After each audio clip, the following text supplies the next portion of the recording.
नमस्कार बच्चों, आज हम लोग पढ़ेंगे क्लास 6 की मैथ्स बुक जिसका पेज नंबर है 61। और आज का टॉपिक हम लोग को पढ़ना है वह है आकर्षक विलोमाक्षर पैटर्न, जिसको इंग्लिश में कहा जाता है पैलिंड्रोमिक पैटर्न्स। तो किताब में कह रहा है जो आप दी गई संख्याओं में क्या पैटर्न देखते हैं। बच्चों आगे जो है किताब में कुछ संख्याएं दी गई है, जिसमें कि पहला संख्या है 66, उसके बाद है 848, फिर है 575, उसके बाद है 797 और लास्ट नंबर जो है वह है 1111। तो कह रहा है जो इन संख्याओं को बाएं से दाएं तथा दाएं से बाएं एक जैसा पढ़ा जाता है। ध्यान से देखिए इन संख्याओं को जो हम लोग पलट के भी पढ़ते हैं, मतलब बाएं से दाएं पढ़े या दाएं से बाएं पढ़े तो एक ही संख्या आता है। जैसे कि 848 को अगर हम लोग पलट के भी पढ़ेंगे तो 848 ही आएगा। 797 को अगर हम लोग पलट के भी पढ़ेंगे तो 797 भी आएगा।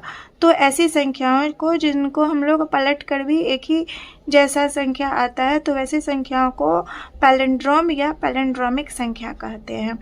आगे कह रहा है जो 1, 2 और 3 अंकों का प्रयोग करके सभी पैलिंड्रोमिक संख्याएं इस प्रकार है। तो संख्या 1, 2, 3 का प्रयोग करके बनी कुछ पैलिंड्रोमिक संख्याएं हैं 121, 313 और 222। तो 1, 2 आगे आप लोगों से प्रश्न कर रहा है जो इन अंकों की सहायता से बनने वाली सभी 3 अंकों की पैलिंड्रोमिक संख्याएं लिखिए। कह रहा है जो 1, 2 और 3 अंक का प्रयोग करते हुए सभी पैलिंड्रोमिक संख्याएं बताइए।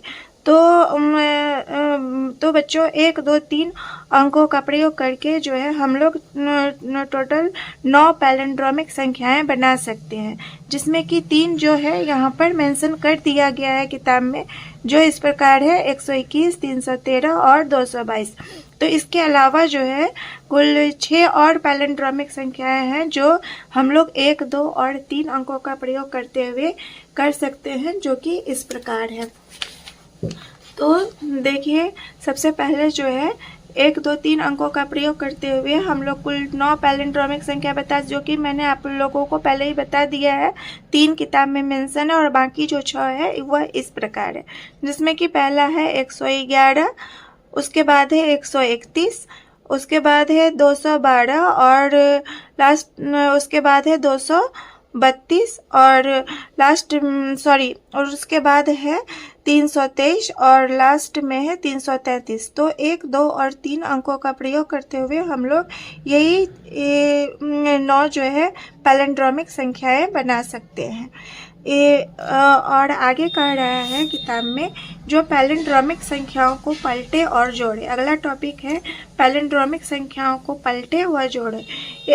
आगे जो है किताब में कुछ संख्याओं को दिया गया है उदाहरण के रूप में।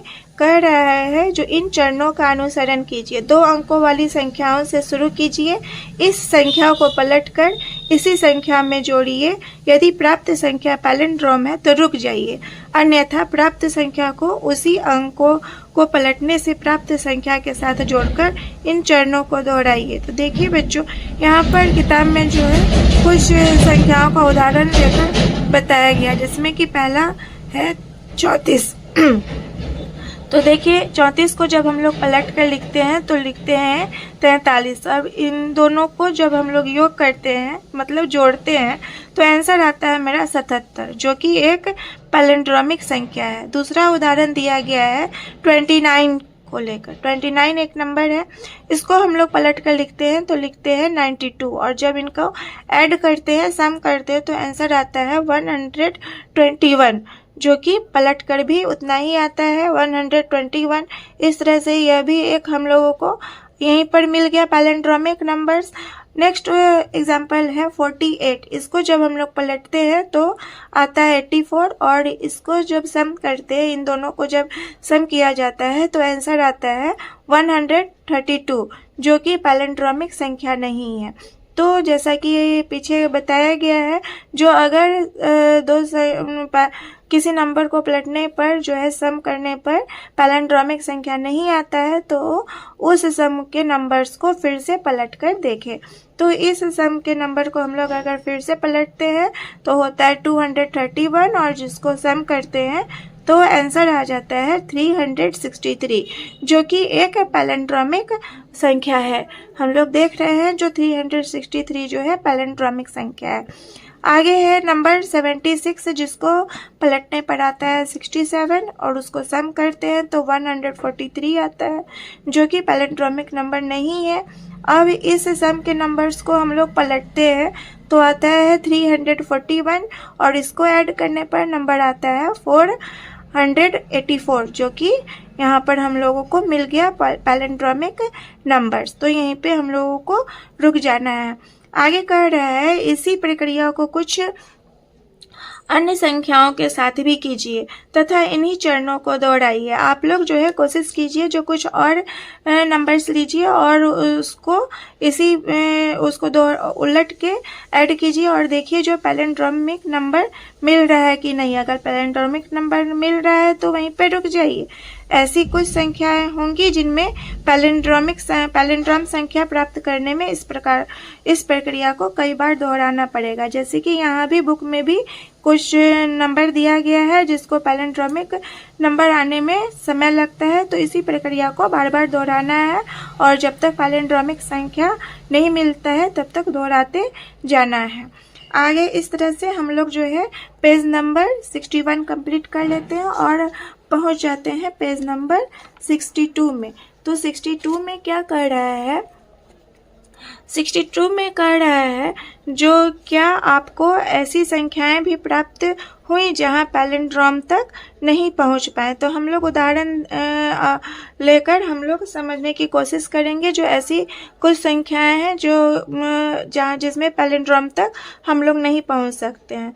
तो इसी टॉपिक से रिलेटेड जो है एक प्रश्न दिया गया है जिसमें कह रहा है 2 अंकों की संख्या से शुरू करके क्या संख्या और उसके अंकों को पलटने पर प्राप्त संख्या का पुनः योग करके हमेशा पैलिंड्रोम ही प्राप्त होता है। खोजिए और ज्ञात कीजिए।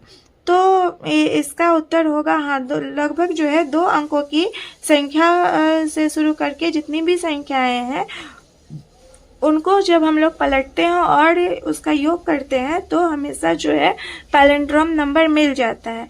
लेकिन एक संख्या है जो कि 3 अंकों की है जो किताब में नीचे जो है इसको यहाँ पर स्टार मार्क लगा के दर्शा भी दिया गया है। इसका उत्तर जो है इस पेज के लास्ट में यहाँ देखिए यहाँ पर दिया गया है। जो स्टार का मतलब क्या है तो कह रहा है जो ज़्यादातर संख्याएं जो है हाँ ही में होती हैं। जो हम लोग के कोई भी नंबर लेते हैं तो उसका पैलिंड्रोम नंबर हम लोगों को मिल जाता है, लेकिन एक 3 अंकों की संख्या के लिए जो है उत्तर अज्ञात है।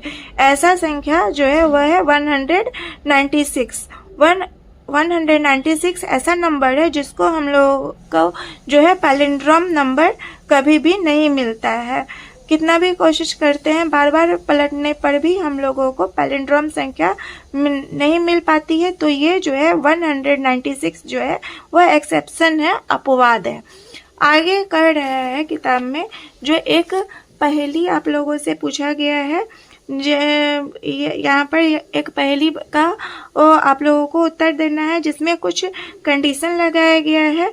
कह रहा है जो इस पहेली में कैसे हम लोगों को भरना है। तो कह रहा है इसमें मैं 5 अंकों का एक पैलिंड्रोम हूँ। यहाँ जो दिया गया है खाली जगह मतलब इसमें जो है 5 अंकों की संख्या भरनी है और कह रहा है मैं एक विषम संख्या हूँ। इसमें यह जो है 5 अंकों की संख्या जो है यह एक विषम संख्या है। अगला कंडीशन है मेरा दहाई अंक इकाई के अंक से 2 गुना है और मेरा सैकड़े का अंक जो है दहाई के अंक से 2 गुना है। मैं कौन हूँ। तो देखिए कह रहे हैं जो 5 अंकों की संख्या और मैं एक विषम संख्या हूँ और मेरा दहाई का अंक जो है इकाई के अंक से 2 गुना होगा। तो जैसे ही हम लोग विषम संख्या लेंगे तो विषम संख्या क्या क्या हो सकती है। विषम संख्या जो है हमेशा या तो 1 होगा, 3 होगा, 5 होगा, 7 होगा। लेकिन दूसरा मतलब लास्ट जो है इकाई का अंक इन्हीं सब में से विषम संख्या में से कोई एक होना चाहिए। लेकिन दूसरा कंडीशन क्या है, मेरा दहाई का अंक जो है इकाई के अंक से 2 गुना है। तो अगर हम लोग मान लीजिए 5 लेते हैं तो यहाँ पर दहाई के अंक में 10 नहीं डाल सकते हैं। 3 अगर लेते हैं, मान लीजिए अगर इकाई के जगह पर 3 लेते हैं तो दहाई के अंक पे जो है 6 डाल सकते हैं। लेकिन तीसरा कंडीशन फिर देखिए ध्यान से, तीसरा कंडीशन है मेरा सैकड़े का अंक दहाई के अंक से दुगुना है। तो अगर हम लोग यहाँ पर दहाई में 6 आएगा तो सैकड़े के अंक में 6 दूनी 12, जो सैकड़े के जगह पर हम लोग नहीं डाल सकते हैं, तो 3 भी नहीं होगा। तो इस तरह से हम लोग जो है इकाई के जगह पर जो है हम लोग क्या डालें, क्या लिखेंगे, इकाई के जगह पर लिखेंगे 1 और दहाई के जगह पर जो हो जाएगा 2 और सैकड़ा के जगह पर 2 का 2 गुना कर रहा है। सैकड़े का अंक जो है दहाई के अंक से 2 गुना है, तो सैकड़े के जगह पर 2 का 2 गुना 4 होगा। और क्योंकि यह एक पैलिंड्रोम है तो यहाँ पर जो है फिर हम लोग सेकेंड लास्ट से भरेंगे। यहाँ पर 1000 के जगह पर फिर 2 हो जाएगा और 10,000 के जगह पर जो है 1 हो जाएगा। इस तरह से जो है यह संख्या बन जाएगी, 12,421, जो कि देखिए ध्यान से यह एक पैलिंड्रोमिक संख्या है। इसको जब हम लोग पलट के भी देखते हैं तो इतना ही आएगा। और आगे कह रहा है जो इसको शब्दों में लिखे, तो इसको हम लोग शब्द में कैसे लिख सकते हैं, तो इसको शब्द में हम लोग यहाँ पर लिख सकते हैं जो 12,421, इसको ये जो है 421, तो यह एक पैलिंड्रोम नंबर हम लोगों को मिल गया है और इसका उत्तर, इस पहेली का उत्तर यह। तो उम्मीद करती हूँ जो आपके लिए यह वीडियो जो है उपयोगी होगी और कोई भी परेशानी होगी इस टॉपिक को समझने में तो आप लोग प्लीज़ कमेंट बॉक्स में मुझे बताइए, मैं और अच्छी तरह से समझाने की कोशिश करूँगी। वीडियो अगर अच्छा लगा हो तो प्लीज़ चैनल को सब्सक्राइब कीजिए, वीडियो को लाइक कीजिए, शेयर कीजिए, कमेंट कीजिए। Thank you.